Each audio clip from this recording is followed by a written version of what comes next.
So ఎలాంటి ఆందోళన లేదు, మాకు కాస్త వినోదంగా ఉంది సో అని మరి మాజీ ఎమ్మెల్యే ధర్మశ్రీ గారు మాట్లాడుతూ ఉన్నారు ఉత్తరాంధ్ర నుంచి. ఏమంటారు సురేంద్ర నాయుడు గారు? సో కూటమిలో కుమ్ములాట్లు ఉన్నాయి గ్రామాన్ని చెప్తా ఉన్నారు ఇందాక అంబటి రాంబాబు గారు కానీ ఇప్పుడు కరం ధర్మశ్రీ గారు కానీ. సో వాళ్ళు ఎదురు చూస్తుంటారు అనుకుంటా మరి జనసేన టీడీపీ మధ్య ఎక్కడన్నా కుమ్ములాట జరిగితే బాగుండని. ఇప్పుడు వాళ్ళు లేదు మాకు బాధగా ఉంది అని ఎవరైనా చెప్తారు సార్. ఆ పార్టీలో నుండి మునిగిపోయే పార్టీలో నుండి ఇప్పుడు నావ ప్రయాణం చేస్తూ ఉంటది, ఒక నావ మునిగిపోతా ఉంటది, పక్కన ఇంకొక నావ హ్యాపీగా పోతా ఉంటే ఈ నావలో నుండి ఎగిరి ఆ పక్క ఆ నావలోకి దూకేసేటప్పుడు వీళ్ళని కొంతమంది దూకే వాళ్ళని వద్దు నువ్వు రావద్దు అంటే మీకు ఎలా ఉంది, వాళ్ళు దూకేసింది ఆనందంగా ఉంది ఎట్లా ఉంది అంటే ఏం చెప్తారు వాళ్ళు?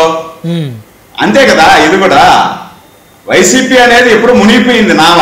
ఆ మునిగిపోయిన నావని గురించి మనం మాట్లాడుకోవడం వేస్ట్. ఇందాక అంబటి రాంబాబు గారు ధర్మశ్రీ గారు ఇద్దరు ఒకే లెవెల్లో మాట్లాడినారు. మాది వైసీపీ ఫ్యామిలీ, రాజశేఖర రెడ్డి గారి ఫ్యామిలీ, మాకు ఆ ఫ్యామిలీ మమ్మల్ని ఎవరు అడగరు అనేసి. ఇవన్నీ పుచ్చిపోయినట్టువి. మనం ఊర్లలో వంకాయలు కోసుకొని వచ్చి అమ్మేటప్పుడు పుచ్చిపోయినటువంటి సపరేట్ చేస్తాం, బాగుండేటువంటి సపరేట్ చేస్తాం. ఆ విధంగా పుచ్చిపోయినటువంటి పక్కన వేసేస్తున్నారు. కాబట్టి వీళ్ళని అడిగేవాడు లేదు, పట్టించుకునేవాడు లేదు. వీళ్ళను ఆ విధంగా అడిగేవాళ్ళు లేరు కాబట్టి వాళ్ళు ఆ మాట మాట్లాడతారు అంతే. దానిలో ఏమి పెద్ద ఆశ్చర్యం ఏమి లేదు. ఒకటి. రెండోది వచ్చి ఇందాక వీళ్ళు ఒక హాస్యాస్పదమైనటువంటి డైలాగులు వేస్తారు వీళ్ళిద్దరు కూడా. ఏం వేస్తున్నారు వాళ్ళు?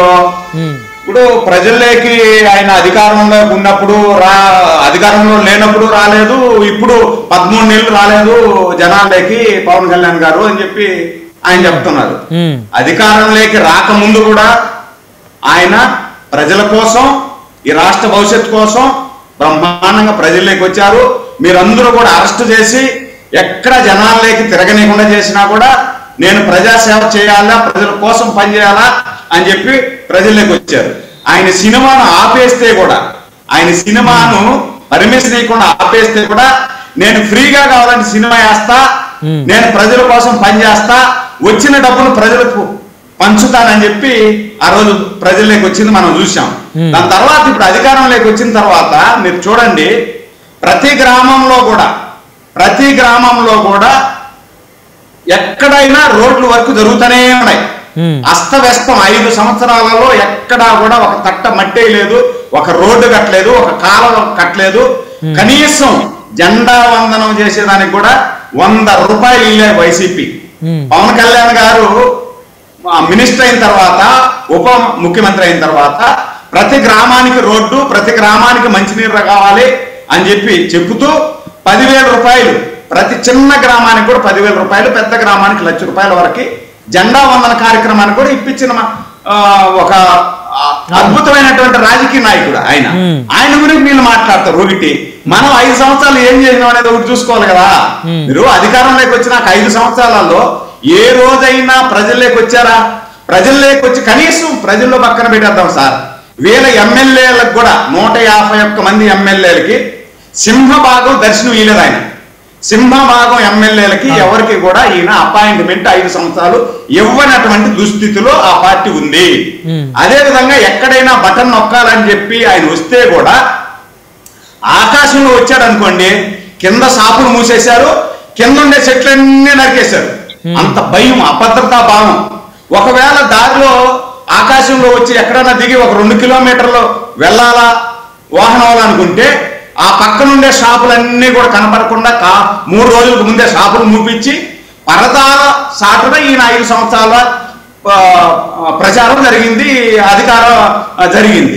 ఆయన కూడా మాట్లాడితే ఏం మాట్లాడతాం? ఇప్పుడు 13 నెలల కాలంలో కూటమి ప్రభుత్వం ఇచ్చిన హామీలన్నింటినీ కూడా నెరవేర్చుకుంటూ వీళ్ళు 10 లక్షల కోట్ల అప్పు చేసి మా నెత్తిన పెట్టి వెళ్ళినా కూడా ఇచ్చిన హామీలన్నీ నెరవేర్చుకుంటూ ప్రతి ఒక్క అభ్యర్థి దగ్గర పోయి కలుస్తా ఉన్నారు. మొన్న చంద్రబాబు గారు కూడా చూడండి, మీరు ప్రతి ఇంటికి వెళ్తున్నాడు. ఎక్కడో ఒక జిల్లాలో మీటింగ్ పెడితే ఎక్కడో ఒక 10 ఇళ్ళ దగ్గరికి పోయి వాళ్ళతో మాట్లాడి వాళ్ళ సమస్యలు తెలుసుకొని వాళ్ళతో కూర్చొని, ఎప్పుడైనా ఏ ముఖ్యమంత్రి అయినా చేశారా సార్? బ్రహ్మనాయుడు గారు, పెద్దలు కృష్ణాంజనేయులు కూడా అనుభవస్తులు, మీరు కూడా చెప్పాలా. ఇప్పుడు ఎక్కడైనా ఒక ముఖ్యమంత్రి ఒక పాకలో పోయి కూర్చొని వాళ్ళతో మాట్లాడి వాళ్ళకి ఏదన్నా సమస్య ఉంటే వెంటనే కలెక్టర్ని పిలిచి ఆ సమస్య సాల్వ్ చేయమని చెప్తూ వాళ్ళకి ఒకవేళ ఇల్లు లేకపోతే ఇల్లు కట్టివ్వండి అని చెప్తూ వాళ్ళ సమస్యలు తీర్చినటువంటి ముఖ్యమంత్రి. దాన్ని కూడా మీరు హర్షించలేకపోతే ఎట్లా? హర్షించలేరు. కానీ ఆ మాదిరి కూడా చేయలేకపోతే ఇప్పుడు P4 సిస్టమ్ ఒకటి తెచ్చారు సార్. P4 సిస్టమ్ లో నేను కూడా గర్వంగా చెప్పుకుంటాను సార్, నేను కూడా గర్వంగా చెప్పుకుంటా. P4 సిస్టమ్ లో నేనేమో కోట్లాది రూపాయలు నేను సంపాదించిన కాదు, కానీ చంద్రబాబు నాయుడు గారి పిలుపు మేరకి నేను కూడా ఒక కుటుంబాన్ని దత్తత తీసుకున్నా. మొట్టమొదట మా నియోజకవర్గంలో మొట్టమొదట రాజకీయ నాయకుల్లో దత్తత తీసుకున్నటువంటి వ్యక్తి నేను. చంద్రబాబు నాయుడు గారి పిలుపు మేరకు నాకు కోట్లు లేవు, మనసుంది. కోట్లు మనసు నాకు ఇవ్వాలని, దగ్గర ₹1,00,000 ఉంటే 10,000 ఇవ్వాలని చెప్పి ఆ విధంగా బంగారు కుటుంబాలను తీసుకొని ఆ బంగారు కుటుంబాలని ఒక అద్భుతంగా డెవలప్ చేసి వాళ్ళు రేపు దత్తత తీసుకునే స్థాయికి ఎదిగిపించేటువంటి కార్యక్రమాలు చేస్తున్నాం కదా. ఇంత మంచి అద్భుతమైన కార్యక్రమాలు చేస్తా ఉంటే కూడా కనీసం మీరు అప్రిషియేట్ చేయలేకపోతే పోయినారు. విమర్శించకుండా ఉంటే మంచిది కదా. ఇప్పుడు 10 రెట్లు సార్ పింఛన్ గురించి వీళ్ళు మాట్లాడతారు. ఒకే సెకండ్ కంప్లీట్ చేస్తా. పింఛన్ గురించి వీళ్ళు మాట్లాడతారు. వికలాంగుల పింఛన్ ఎక్కడా కూడా ఒక్కరికి కూడా పింఛన్ తీయలేదు. అందరికీ ఈ వైసీపీలో దొంగ సర్టిఫికెట్లు పెట్టుకొని చేసుకున్నటువంటి వాళ్ళకు కూడా వికలాంగుల పింఛన్ తీయలేదు. వాళ్ళకు కూడా కంటిన్యూగా ఇస్తాము.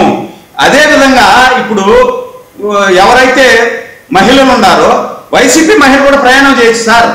మనమే వైసీపీ మహిళలు మీరు ఫ్రీగా ప్రయాణం చేయకూడదు అని చెప్పి మేము చెప్పండి.